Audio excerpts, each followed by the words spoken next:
चवानवा फकीर मोहम्मद सलीम ज़ात जो राहिमो रहंदो थर पार्कर में नौकरी कंदो कराची में बेचारे के 8 न्याणियूं हन 8 पुट जो औलाद कोने मुफ्ती साहब के हयाती में अर्ज कई किबला तावीज़ तमा लिखंदा आयो पुट जो दींदो रब आ पर वसीलो अल्लाह जे वलियन जो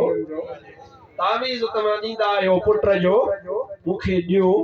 पान हयाती मुबारक में तावीज़ दिनौस पर अल्लाह जी मर्जी बेचारे के न्याणी थी वरी बी न्याणी थी वरी 3 न्याणी थी हेदा ने ता 2018 में हजरत मुफ्ती साहब पर्दो फरमाए वया जान छड़े वया फकीर मोहम्मद सलीम परेशान थियो जे अदा मुफ्ती साहब होया उनन जी दुआ जो आसरो हो पान तावीज़ बदींदा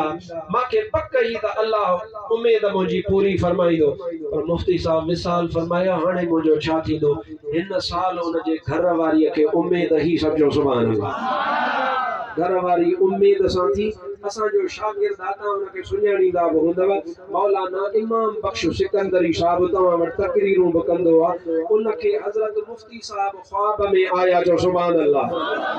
अन्या जोर से सुभान अल्लाह मुफ्ती साहब ख्वाब में आया जी करे पान फरमायो मौलवी इमाम बख्श सलीम फकीर के जो परेशान नथी असा जी दुआ रब कबूल फरमाया तो के पुत्र जमंदो सुभान अल्लाह जोर से तो के पुत्र जमंदो